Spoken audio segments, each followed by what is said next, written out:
a quell'epoca, un giorno lo chiamarono per la premilitare, e quindi gli misero la divisa, camicia nera, fasce, pantaloni grigio-verdi, e si trovò ad essere inquadrato.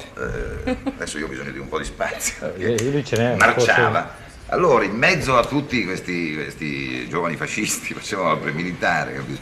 Questo qui che non poteva, poverino, era così di natura, non è che lo volesse fare per forza. Quindi si trovava a marciare come poteva marciare lui, e quindi con tutti gli altri, tra l'altro poi era in uso, vero, cantare gli inni quando si marciava, e quindi a lui capitava spesso di marciare insieme a tutti gli altri cantando una maschia gioventù con romana volontà combatterà, verrà, quel di verrà che la gran madre degli eroi. Naturalmente quando lo vedevano dalla strada lo chiamavano, aveva un nome curioso, non mi ricordo più, Slavo, e lui marciando, no, diceva tua madre, una maschia gioventù, traduciva sclavo, e lui viva il duce, una maschia gioventù. Dire che Ugo Tognazzi fosse un fascista è una stupidaggine, per usare un eufemismo. Eppure, cresciuto durante il ventennio, come tanti altri della sua generazione, quando arrivò l'8 di settembre non si sottrasse agli obblighi di leva. Detto questo, qui le versioni offerte dalle fonti sono spesso in contraddizione l'una con l'altra. D'altronde, anche i 4 Vangeli offrono versioni diverse di alcuni fatti. Quindi anche qui bisogna armarsi di pazienza e buonsenso.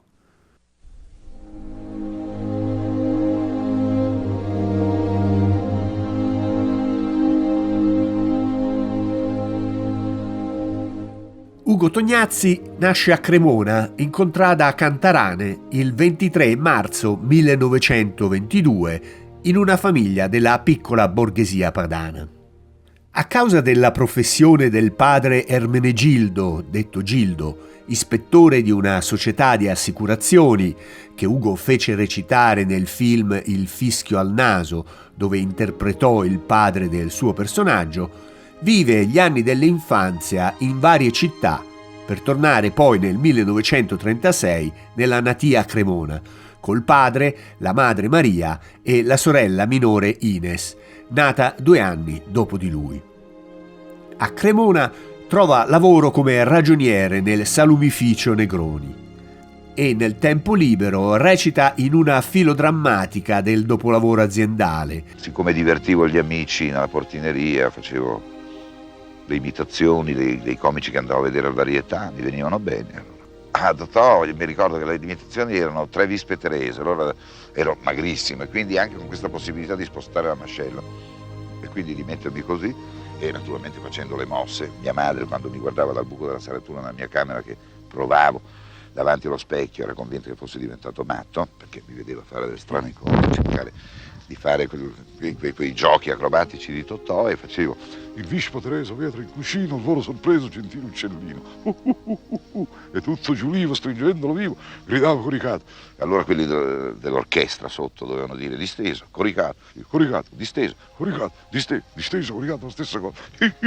Dopo aver frequentato un corso premilitare a indirizzo navale, scelto, come lui stesso racconta con ironia, più per la divisa che per vocazione, viene chiamato alle armi nel 1941 e assegnato al deposito Crème di La Spezia l'8 gennaio 1942.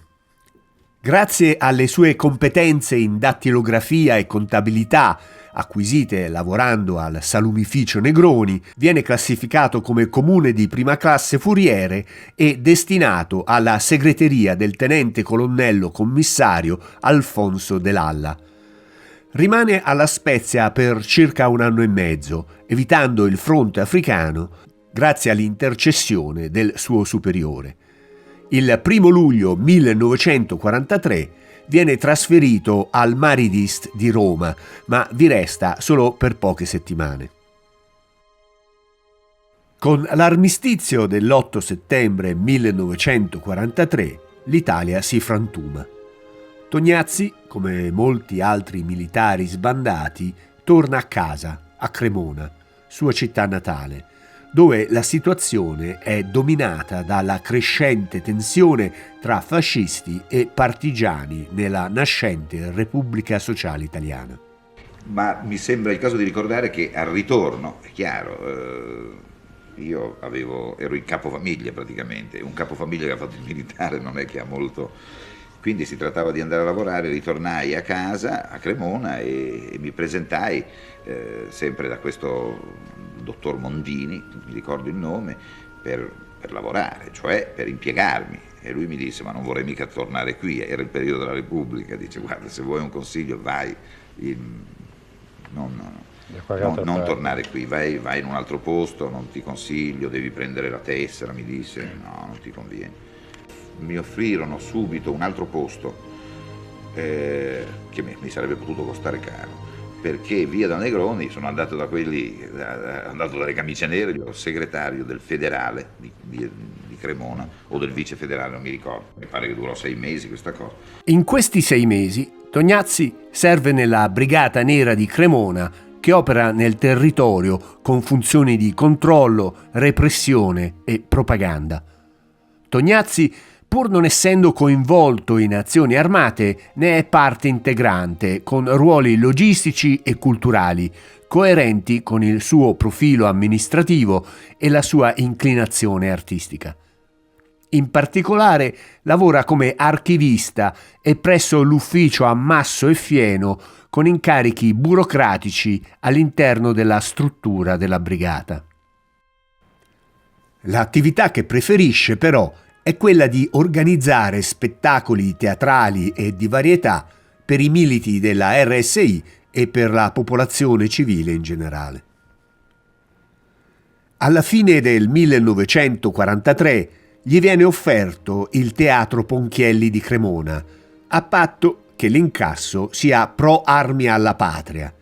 Tognazzi mette subito assieme la compagnia.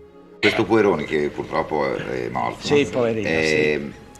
Era suo socio, no? E logicamente la società da che cosa era formata? Da lui che aveva qualche soldino, l'altro metteva del materiale, siccome però era impresario di pompe funebri, il materiale che metteva erano tendaggi, legname, eccetera, ma si capisce benissimo il legname che normalmente era usato per fare ben altre cose, no? E che noi adoperavamo invece, insomma, poche parole, le scale erano fatte con le casse da morto, esatto. E i tendaggi erano fatti con quei setèn che normalmente si mettono all'interno o per fare i cuscini dei defunti. Esatto. Quindi noi, questo primo spettacolo di rivista organizzato, avevamo balletto, avevamo tutto, cantanti eccetera, ma eravamo tutti vestiti o in bianco o in viola o in nero, tendaggi completi.